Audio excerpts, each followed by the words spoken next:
What's up, YouTube? Silk Session is back with part 2 of this episode with Dustin Bradley. He's still with us, and we're just going to kick off this week's podcast kind of right where we left off last week. This one probably won't be as long as the other ones, but it'll still be a good listen. So, Dustin, I think when we were ending the last podcast, you had a question for me. What was that question? Okay, so, Jordan, when I first met you, you were all about the poker life. And then, I don't know, probably 3 or 4 years into our friendship, we decided, I'm not playing poker anymore. We couldn't get you to the poker room for anything.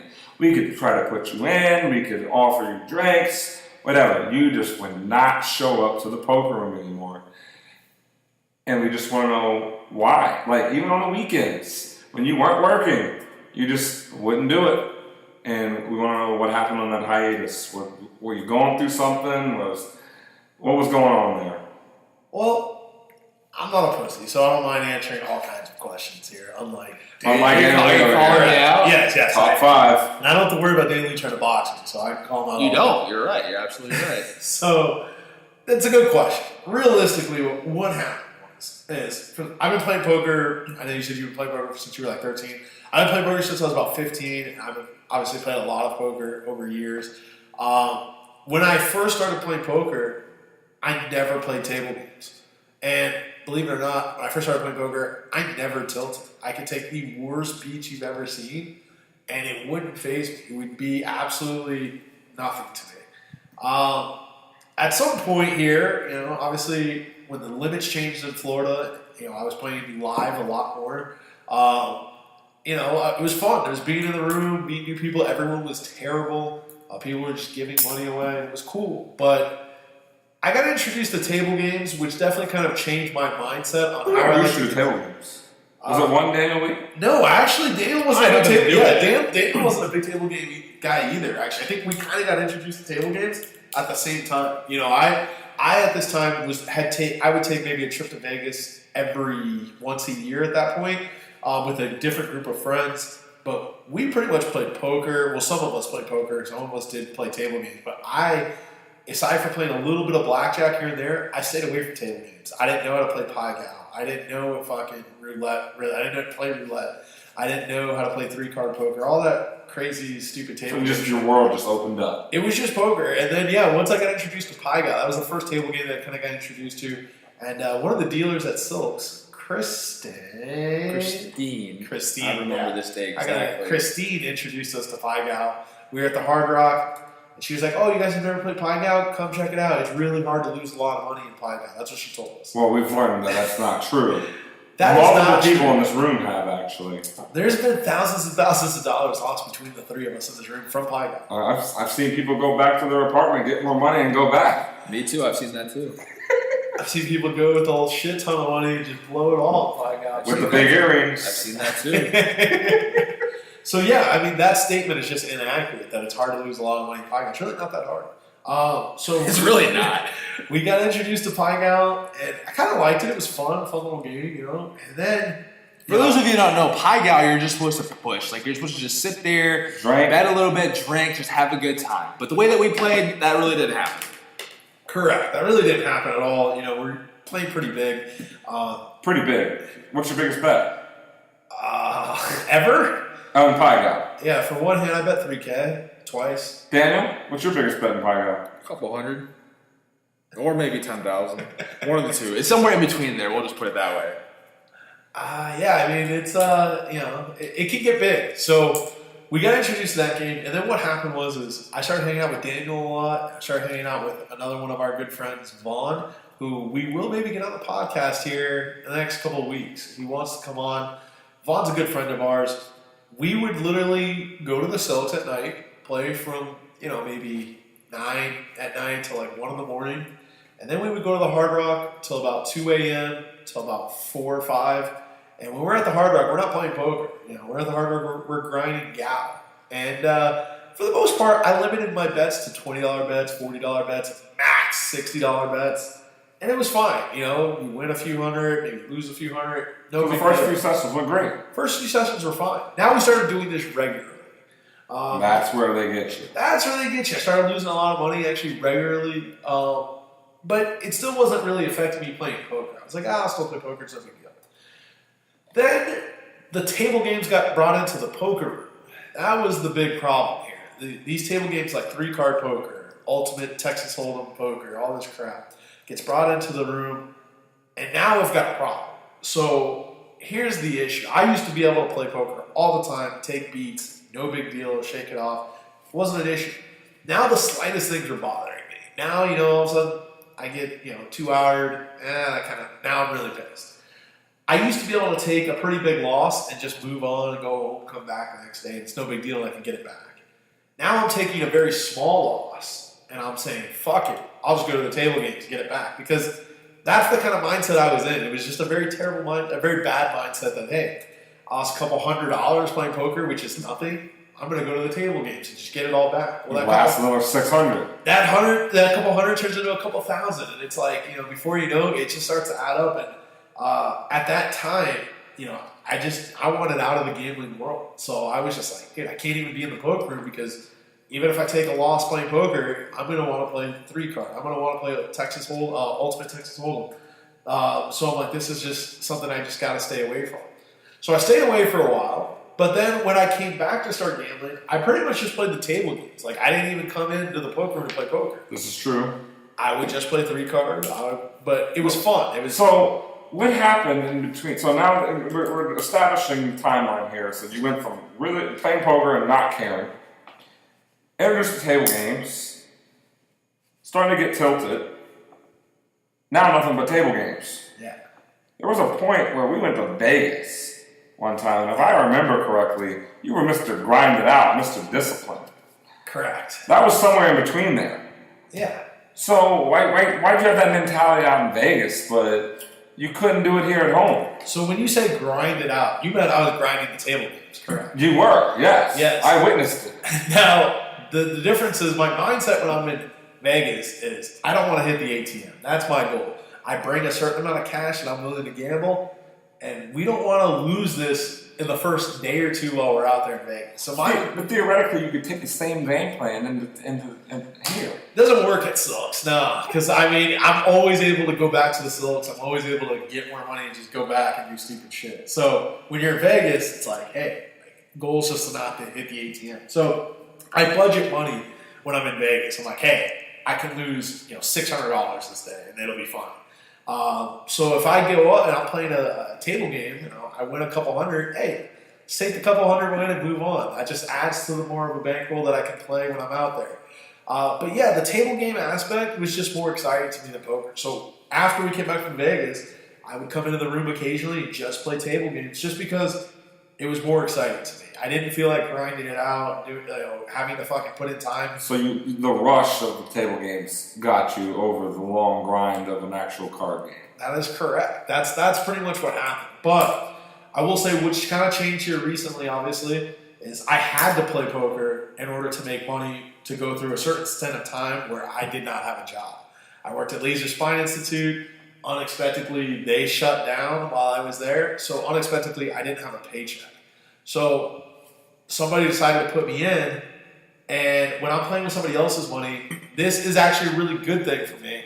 I'm not going to just take their money and just blow it off at the 3-card table. I didn't know you were being backed. Yeah. It's an interesting subject. Yeah, it seems like there's a lot of backing going on around. Hey, do we know the guy? We know the guy, yes. Do I know the guy?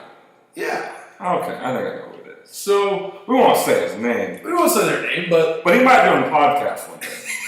Maybe if we can get him on, that'd be interesting. So so this has actually helped my mentality. Are you still back? Yeah. I told him I'd be done, and he said, no, keep playing. I want me to keep playing. So I'm just going to keep playing. But here's the thing. I think it's good, too, because I did have one urge where Dan Lee encouraged me to go play table games after a bad session. And I did. Oh, welcome to the show, Daniel.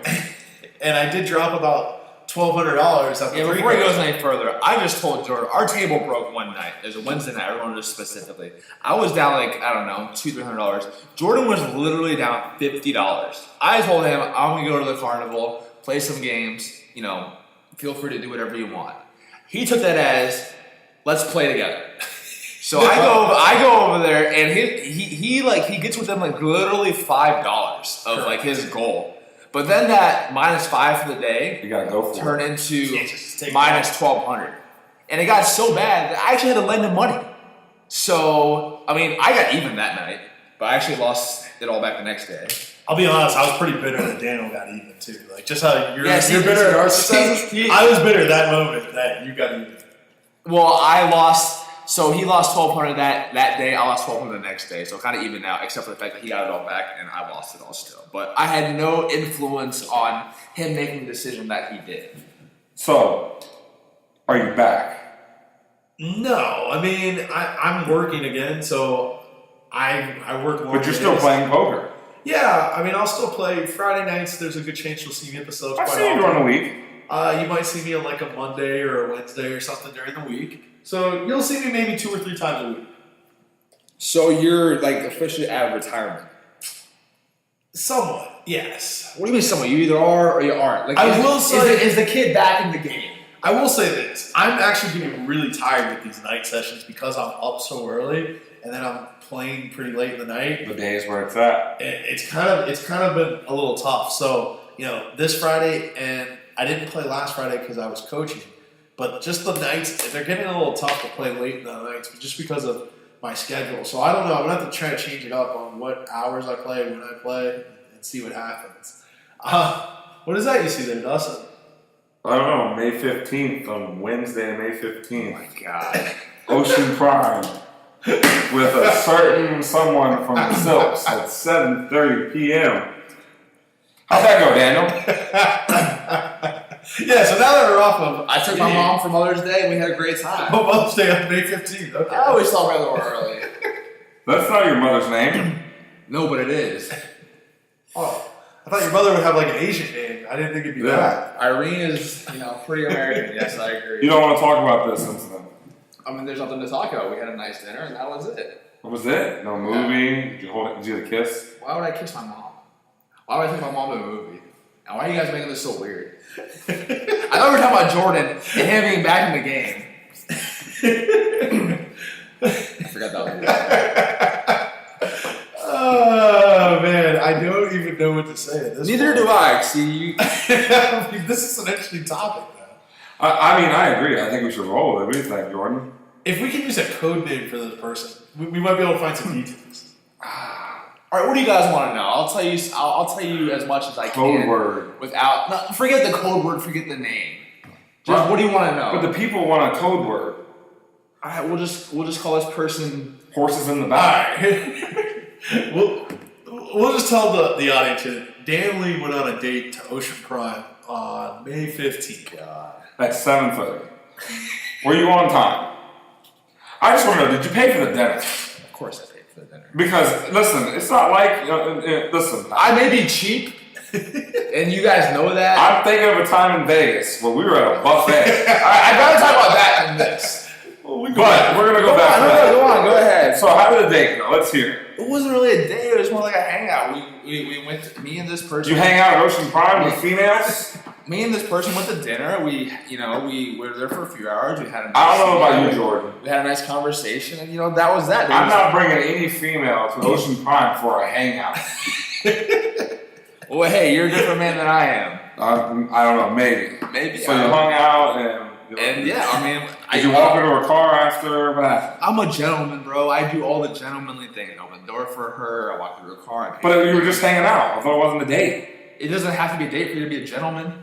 So you're saying you'll basically take any one of your female friends from the Silks to Ocean Prime? If they want. I knew So on going. the last episode, we talked about the top 5 chicks that we would like to get with at Silks. I didn't answer that question. Would this person have made that list? No comment. And if you're listening, I apologize for my friends. They have no idea who they are. Well, maybe they do. No, trust me, they know who Well, they they are. know who they are, but Yeah. they're The probably audience may not know who it is, but they definitely do because of you idiots. I didn't say anything, and we didn't say a name. We just wanted to know how. Yeah, but you brought it up. I mean, it's right there. It was on the pad. it's just that night was just like having dinner with you. tonight. It's a regular day. I didn't pay for you. Just way better breasts. And we didn't go to. This might be bigger. Oh, wow. We just went to dinner. We just talked. We ate like that. There's nothing else to it. What else do you want to know? Well, there you have it. The Daniel Lee date. Yeah, just hung out. I opened your doors and we're just friends. I like how we transitioned from Jordan being in poker to my night out with somebody I would make else. a great TV show host. So I'm just saying. This would be a great topic, but this might be, we'll see. You know what? We'll save that for another week because there could be some serious developments. Future reference there. Exactly. So I need new, that's I pretty need much. I need new friends for sure. To answer Dustin's question, yeah, I'm pretty much back for the time being. Yeah, let's get back Like to Jordan. MJ wearing the 4-5. Yeah, soon to turn back to the 2-3 though. The NJ wearing the 4-5 is a little rusty. Yeah, Jordan right now, he's like Jordan is like Michael Jordan with the Barons, not the Bulls, maybe with the Wizards. All right, you think Jordan over here is the Michael Jordan of poker? No, that's not what I said. His name This is the Barons. his name just happens to be Jordan. You remember when Michael Jordan returned or retired from basketball? Can we get a comparison here? Oh, here we go. What? I want to get a comparison. What do we compare? Compare Jordan's game to a basketball player in this era. In this era, Jordan's poker game compared to a basketball. I think we should do this for every one of us, actually. how do you compare basketball and poker? Who is he? Like, is he like LeBron James? Definitely Kobe not. I would say Bryant? that's probably something like that. Is he like, Kobe Bryant's father? We need like a mediocre player at best to like describe Jordan. So is he like? So here's one thing, if you haven't noticed already about Dan Lee, he doesn't like to give anyone credit for That is not true at all. I would say. I'm just trying to. It's hard to compare basketball and poker. I mean, not really. If you Not really. think about it. Yeah, it puts it- Okay, compare Dustin's game to somebody. Okay. Like LeBron James. It's easy. No, that's. I mean, they do call LeBron the GOAT, and you sign up on the poker atlas as the GOAT. This is true. But you can also make your name whatever you want. So I would say Dustin is very similar to maybe wait to hear this. a Draymond Green. Okay. I like that. He's You're saying he's well rounded. I'm saying he's well rounded. He definitely rubs people the wrong way, gets them a little agitated. See, this is very accurate here. He likes to talk shit. Obviously, Draymond likes to Daniel, talk I shit. would compare your game to like a. Don't say Jeremy Lin. If that's who you're gonna say, I already knew it. I mean, I was gonna say Yao Ming actually, but Hey, he's if you say healthy, he's a great center. Daniel's game like? I'll give you like a Klay Thompson. Klay Thompson, that's solid. I feel like that's solid. Can you elaborate on that a little bit? Yeah, can we You want to explain that? elaborate here? Yeah, like, I don't know what that means. Like, I don't know if you can be like a great defender in poker, like you can. Like, you're Klay Thompson will, like, for instance, I remember one time when you were struggling a little bit with your role over here. As And we all you needed to come through in the clutch with a large sum of money.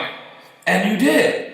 I did. You won a tournament for a decent sum, and you hit the clutch 3-pointer, bro. Like that's you. That's your game. That's Klay Thompson. Klay Thompson, the clutch wins when it matters. Okay, that's fair. I guess that's fair. That's a nice comparison.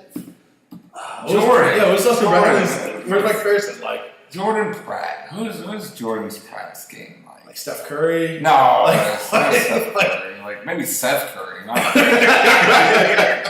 how you feel about that? Get the fuck no. Jordan Pratt. LeBron James. No, we gotta think of like a big man. I feel like because that is like Yeah, that's what I'm huge, thinking you know of. what I'm saying? Like Kristaps Porzingis. Very, very good when he's on the court, but he's been hurt and he hasn't played much lately. I like a Kristaps Porzingis. I mean, that's interesting, I guess. I don't know. I mean, I don't know if I agree with that, but who would you go with? I don't know how you guys are so like quick to the jump to compare basketball and poker. I can't like compare those two together. So I really don't know. Not because I can't think of like whose Jordan game represents in basketball, but it's just so hard to compare the two together. Well, would you go like NFL quarterback? We're picking different sports. I mean, is he Cam Newton over here? I mean, who is he? Okay, you're gonna pick a quarterback. It's definitely Jameis. I mean, that's that Jordan. yeah. No, Jordan's the big fan. That's downright disrespectful because we're all the Bucks fans. So you think Jameis is trash? Jameis Winston is fucking terrible. Is he better than Dak Prescott? So what does that mean? No. Does it mean Daniel's game is like, I don't know, whose game here is like, if we're doing And then quarterbacks, Obviously, like Aaron a Rodgers. Matt Ryan? Obviously. no. Like, Way too good, or I know where this is going. I was thinking like He's gonna say like a Jamarcus Fitzmagic or something. You know? Hey, Fitzmagic. Hey, Fitzmagic He had game three one good- last he had year. three good weeks. He runs good for a little while, and then all of a defense is sudden, figured out. blows It's up. all over. Turnover central. I mean, so, hey. I'm like the Russell Wilson. Yeah. I don't know about all that. I can say so. Okay, so if you were to compare Jordan to a basketball player, who would you say then? You just Going said back- Porzingis. And how do you feel about that? I mean, it's interesting. I don't really know how to take that, but They did boo Porzingis when he got drafted. You know that, right? Yeah, they didn't know who he was. yeah. Then he So shot. do people know who Jordan is? Of course. They will. That's the Legend point. of the game. Yeah, but you just came out of retirement to play full time again, or what's the deal? No, I will be playing a couple times a week. Also, I need material for this podcast. Okay, here. I feel like this is a fair comparison. Jordan's poker game is relatable to LaMarcus Aldridge's basketball. I feel like that's solid. Like LaMarcus Aldridge of 10 years ago? LaMarcus Aldridge, he averages double every year. Not this year. This year, last year, whatever. You're saying that's not a fair comparison? He's always been solid. He may have a couple of down games, like you have a couple of down sessions. Like that's not fair. No, that's different. Oh my gosh! See, like he really. So you think Porzingis is better than Aldridge? I mean, Oh, you really want you want like the A Davis comparison? That's what you want, huh? I could be down with some AD. Yeah, but we all know. Me and Dustin both know You that's want like a 60% DeMarcus Cousins? No. I would like, How about like a Sacramento King DeMarcus Cousins?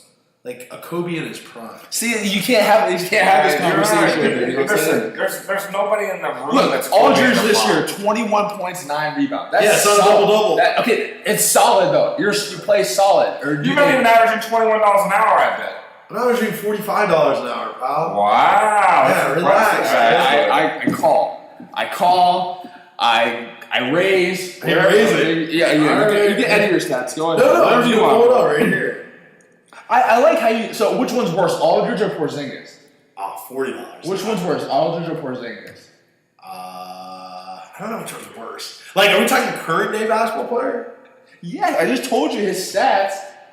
Dustin gave me a fair assessment. You gave Dustin a fair assessment, but I feel like we both gave you a pretty fair assessment. But you're giving me an option to choose on this. No, I'm saying which one do you think? Like is- in their prime. Like Porzingis isn't even in his prime yet. Okay, let's say Porzingis like last year when he was healthy, and then Aldridge like when he was on like the Blazers, Aldridge on the Blazers, I'll take. and you think that's fair? I don't think it's accurate, but it's close. So you think I'm giving you too much credit, or am I giving you enough credit? Not enough, but it's okay. I don't expect you to give me enough credit. Daniel, as we've learned in any of these episodes, Daniel Lee is what they call Bitter. a hater. Well, you're definitely not Anthony Davis. I mean, sure. You're not Karl Anthony Towns. You're not DeMarcus Cousins. You're not DeMarcus Cousins in his prime. First of all, why am I going to be a big guy? I don't understand this. That has nothing to do. My You're size has nothing to definitely do. you're definitely not Steph Curry. My size has nothing to do with how I play the game. You want to be Durant? Yeah, I'll be Durant. You'll be Durant. We know that it's not How even. about No. Damian Lillard? First of all, Durant's very adaptable to all situations. Are you? He could be the stud. He could fit in with a bunch of studs. That's what I'm very adaptable. That's not what Russell Westbrook thinks. No, first of all, he was fine with Russell Westbrook. Russell Westbrook just wanted the spotlight, so KD had to get out of it, bro. I don't know. I feel like both of the comparisons I gave you, they may not be great, but they're not terrible. I think they're fair, just like the assessments that we all gave you. Well, I haven't given one to you yet. Yeah, I already know where it's going. No, I mean I'll give you a fair one. Take a Lee's game. Can't wait to hear this. Robin Lopez? Robin Lopez in game 1. That's where it counts. That was Brooke. Whatever. They look the same. I'll go with. They're twins, Daniel. I'll accept a PG-13. No, I'll accept that. That seems fair. that's not fair at all. I would That's an say insult to PG-13. correct. Very big insult. I'll go with like a Luau Deng.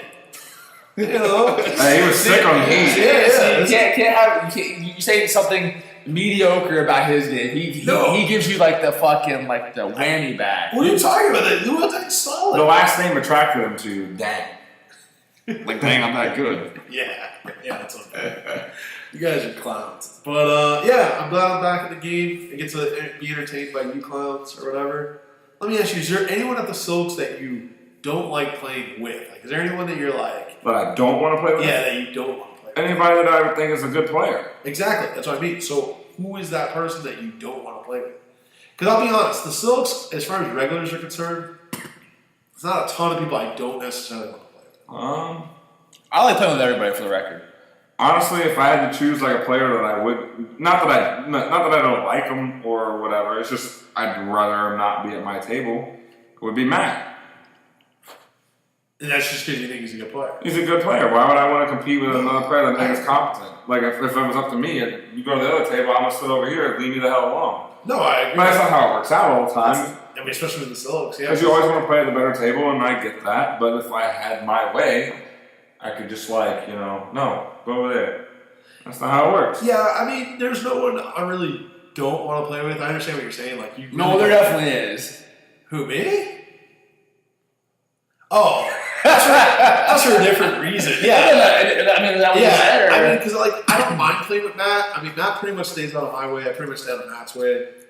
So I don't really mind playing with Matt. But yeah, I mean, Matt is one of the better players in the room. So obviously, I don't want to play with him. I like playing with you guys. You guys are two of probably the better players in the room. I just like playing with you guys because entertainment value alone. You never know who's going to go off on Dustin, so it's all good.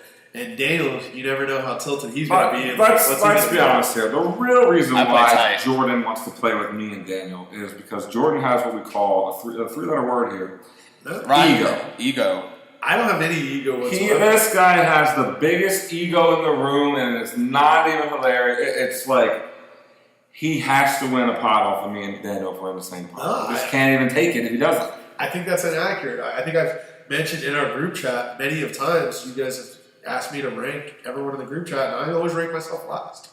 I think that's pretty accurate. See, okay, for those of you that don't really know Jordan that well, like you can't. Nothing he just said there was like serious. Yeah, you can't have a serious conversation with him, like ever. You can't ask him a serious question because he's gonna reply back with like just stupid stuff to say. Hey, let's end.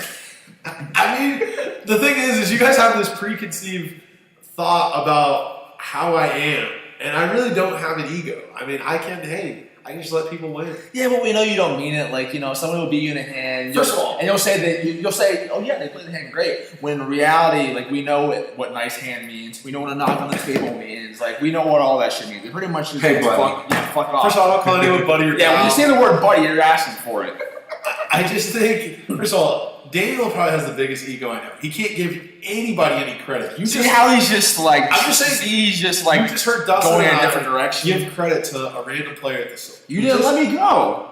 No, I'm going to ask you now. Daniel, who do you not like at your table? As far as what? Because they're good Because and I they're a want good to play player, with them? yeah. There's really no one. Exactly. Now there's the ego part of it. Time out. I can't think of anything on top of my head. I want to see my notes.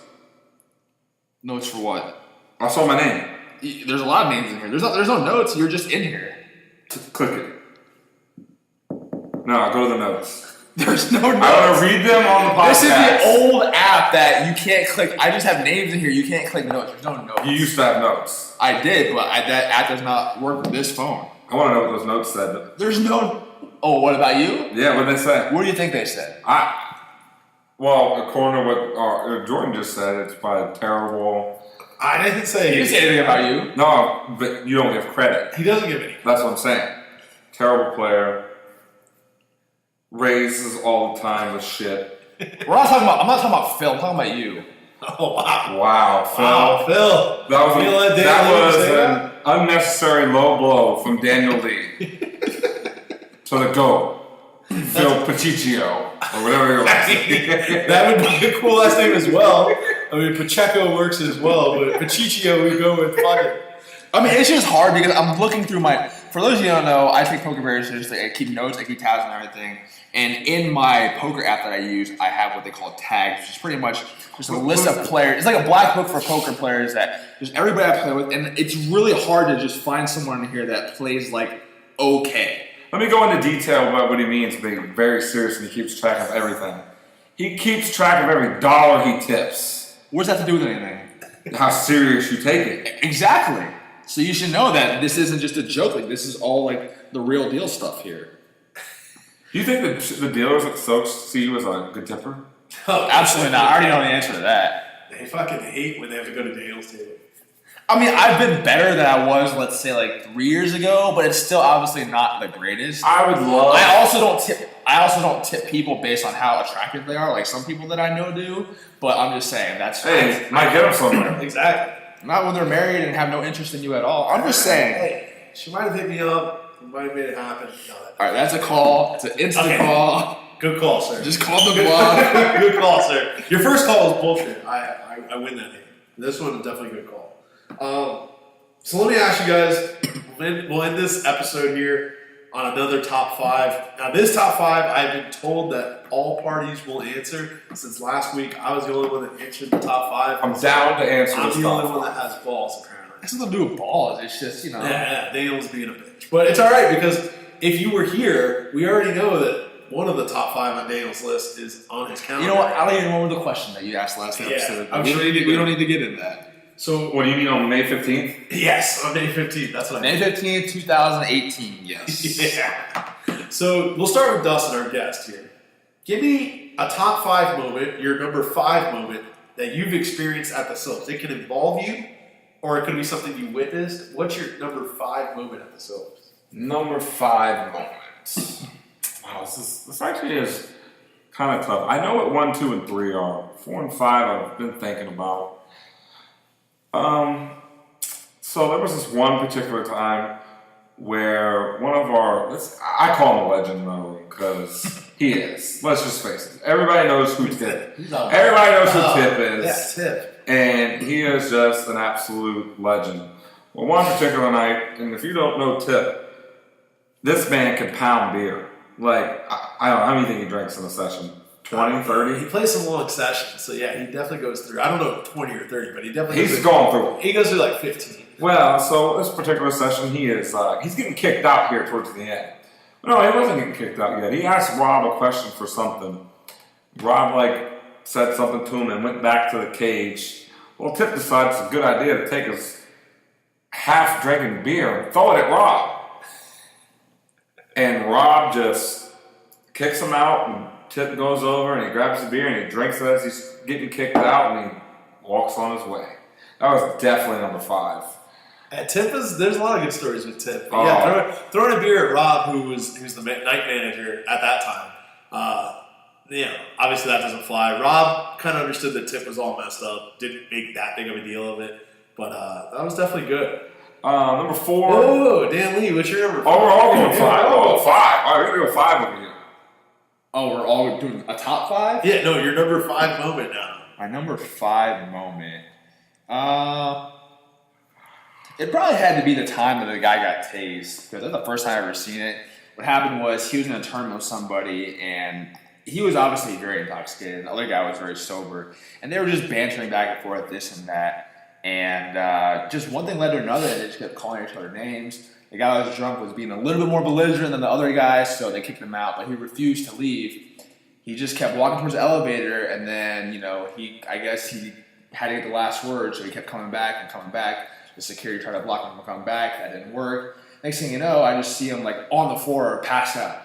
I'm like, what the hell is going on here? And I saw him get, I heard a little noise. I heard him get tased. I'm like, holy shit, that really happens in real life. So that was definitely very entertaining. He was passed out for a couple minutes, actually. Then he got up and they escorted him out. I've never seen anything like that at the Stillness. That's an interesting moment. It is. I actually was not there for that. You were not, and you probably wish you were, because I did. that was something that you definitely wanted to see. Well, I'll tell you, my probably number 5 moment. This is either 4 or 5, but I think 4 and 5 are interchangeable, so we'll go with this moment. Happened to be a late night at the Silks. We're playing a game. It was you, me, Brad, Angel, and some randoms. And all of a sudden, in the middle of this hand, this drunk guy sits down and he gets into a hand with Brad. And this guy, I remember this one. I forget how this all played out exactly pre-flop, but I think there was a raise and this drunk guy called. The flop then comes out king high, and this guy turns his hand face up. This guy's hand is 2 8s on a king high board. Brad is first to act. Brad can see this guy's hand, sees that he has 2 8s. Brad decides to bet the flop. Guy snap calls with 2 8s with his hand faced up. Turn card comes. It's pretty much a blank. Brad continues to bet. He bombs the turn. Guy snap calls the turn. River comes. Still a king high board. Now this board has probably gotten pretty bad for 2 8s from what I remember. 2 8s are probably never good here. Guy has 2 8s turned face up. Brad just goes all in on the river. Guy snap calls with 2 8s. His hands face up. Brad turns over just like a terrible king. And the guy looks at Brad like, wow, nice hand. It just kind of like knocks the table, like, nice hand, Brad. And I'm sitting there. Sick gift. And Angel's sitting there, and you're sitting there. We're all like, What the fuck? what am I witnessing? Like, this really just happened. The guy just put his hand face up and let Brad just bet into him every time. It was the most bizarre thing I've ever seen, and I don't understand what happened there. But Brad got a nice, like, $300-400 gift. I'm sick. I completely forgot about that. All right. Well, I guess 4. It could be about me, right? Yeah. Okay. Well, that's good. I'd be shocked if none of these were about you, by the way. Well, this one actually, I thought, to me, it's really funny when, and you know what I'm about to say, this dude at the table one night, I told Jordan before the session, I was like, I'm going to just mind my business. I'm not going to say a word to anybody, and I am just going to play cards. Well, that's what I was doing. I wasn't saying a word. I had my headphones on. I was chilling. I get into a particular pot with this guy. I made a bet on at some point in the hand, and this dude decides to just shove it all in. And as he's shoving it all in, I get a concert. He stands up, he starts to sing, and he's dancing in front of me, like enticing me and talking shit to me. Cash flow! And I haven't said a word to anybody all night, and I just can't help but think that it was karma. I mean, we did talk about you not getting into an incident, and then right away you get into an incident as you're getting a massage, minding your own business. I just wanted to punch that guy in the fucking face. It was pretty funny. It wasn't funny. It was funny, but it was definitely one of my favorite moments. It was. Now that I can look back on it, I probably didn't think it was too funny then, but now it's definitely hilarious. It is definitely hilarious. Sherman and myself were at the table. I had to put my hoodie over my face because I was dying laughing. It was fucking hilarious. Daly, what do you got? You guys are actually not here this night. I remember. So you guys remember Old Man Dino? Yeah. Greek Dino, who apparently... Same with the Hard Rock. And apparently he was not banned from the social life because he was in there the other day. He literally sat at the bar for like an hour. And this guy is banned for life, but nobody's doing anything about it. The supervisors are over there playing hideout. And Dino's just in the bar chilling. So they finally see him and escort him out. So one night I was playing poker with him. And we got into a pot. It was 1-2. And on the river, I put them all in and he called. It was like an 8 high board and I had a pair of 8s. And I announced my hand. I'm like, I have a pair of 8s. I didn't flip it over because Dino, usually he's a regular. I'm a regular, so it's just kind of one of those things. Like, no one's gonna slow roll each other. I said my hand, and he kind of like motioned his hand like, oh yeah, that's good, to turn it over. So I turned it over. However, he waits. He sees my hand, looks at the board, looks at his hand. Maybe a good 10 seconds goes by. He turns over 2 kings. I'm like, okay, and I'm pretty emotionless at the table. I'm pretty quiet, but like this night I wasn't. I was getting killed already. I lost a bunch of money playing 2-5. 2-5 broke, so I went to play 1-2. So I literally said, what the fuck? I took the chips that I had bet and threw them at his face. And I never get emotional. I never do that ever. And I remember Carol was dealing with it. She was like, oh my God, like, Dana, what, like, just thinking to herself, like, oh my God, I've never seen Dana like this. I got up and I just left, and that was that.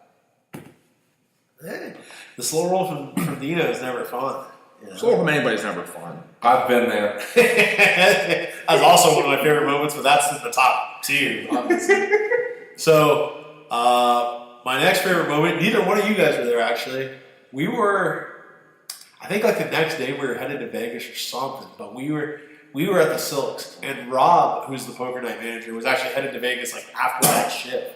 And I'm in the room playing, and there's like this pretty, I mean, I don't know if she was gay or not, but I mean, it was just like this female. She was like dressed in like a tank top, shaved head. I'd never seen her before. Nice person or whatever, but I don't think they were a Silks regular. She said she had a flight at like 6 in the morning, so she was just going to play all night at the Silks. And she gets into an argument with one of the players. I'm just sitting here at the table listening to these guys go back and forth about something to do with the hand. And it gets pretty heated. And like gets to the point where somebody needs to come over and like get this under control because like there's names being called, they're standing up, it's getting pretty intense. Now the person at fault was not the girl from what I saw. She was just kind of trying to defend herself. and this other person was just going off on them. Well, Rob decides to come over, and as Rob's coming over, because the dealer asked for, dealer called for a decision, and Rob's coming over, and he's like, "What happened here?" And this female looks at Rob. Well, I don't think she even knows who Rob is, but just looks at him and goes, "Rob, tee him up, Rob, tee him up," and starts doing this tee motion like it's a fucking basketball game. It's just like, "Tee him up, Rob, tee him up." Rob ends up coming over and just kicking them both out. And like it was just hilarious because I'd never seen anyone ask Rob to tee somebody up before and then get kicked out. But it was just pretty funny. A weird moment. Never saw that person again, but very entertaining moment. Do we have enough time for it? I don't think we do. So we just skip the one, or Let's just do top 3. How about that? Let's just get to the one. Let's go to the All right, because one. I know what my number 1 is. This has got to get into. All right, Dustin, what do you got? when I won 27,000 and change one night at Stokes. Now you had your whole piece to yourself. That I night? had all myself. I did offer a piece to somebody, and they turned it down. I don't know why. What an idiot! I bet they're feeling real dumb. They should have that one time. So I think I know that person. They told me that his luck's going to run out. his soon. game is like LaMarcus Aldridge. So Why do you think that person refused to take a night stake? You think he didn't believe in you? You think maybe? Who knows? I don't ever ask people the reasons. They do what they do. So yeah, that was my number 1 moment. It was it felt great. Yeah, I mean, hey, I remember when that happened. I was very happy for you. You weren't bitter? No, why would I be bitter? I sent you a You text. should have been a little bit bitter though. I sent you a text saying congratulations, man. That's awesome. Actually, I was told, quote unquote, by one of the cocktail waitresses, my boy's at the final table, and I was like, oh, it's awesome. Like, fucking ecstatic. I was a little upset. Dan Lee? My number 1 all-time favorite moment. One night, we're about ready to close, and somehow, me, Jordan, Dustin, and Fred end up in the parking lot. Oh God! The Sesh room parking lot. I forgot all about this. Yes, there was just, I don't know how that happened, but there was a challenge issue that night where Dustin could beat Fred in a 40-yard dash running backwards. Well, Dustin did not win. Dustin actually fell maybe like 10 yards in. Fred pulled up to the finish line pulling a hamstring. Both hamstrings. You can hear him just moaning and groaning. So Dustin lost that one. Had Dustin got up and just continued going backwards, he would have caught Fred. Fred was up. He was literally walking. He definitely had a chance to win. And then Jordan and I raced. Our race was pretty close. Jordan started to fall towards the end there, and I barely beat him. You gotta understand, this is on like the streets. This is on pavement. So if you 4 o'clock in the morning. yeah, it's gonna hurt. So that was my all-time favorite moment at this. That was a good time. I forgot about that, obviously. Yeah. My all-time favorite moment, we already discussed it, so we don't have to go over it again. It's when we saved Dustin Bradley's life. The reason why he's here speaking with you guys today is because of me and Sherman. So that was my favorite moment. I love it. It was great. Wish we could see that again. We're running out of time here with this podcast. Dustin, appreciate you being on. It's been a blast, my man. If you guys want to follow him, he's on at Twitter, at DBanPoker12 on Twitter, and at TVDV. So yeah, DVDplayer.com on Instagram. Yeah, something like So that. if you want to follow him and all his ridiculousness, go ahead and do it. If you listen to this podcast, give it a like. Go ahead and comment if you have any questions or anything like that. And if you have a YouTube account, go ahead and subscribe. That'd be cool. Until next week, good luck, everyone. I will talk to you later. Dan Lee, any last words? Peace. Peace.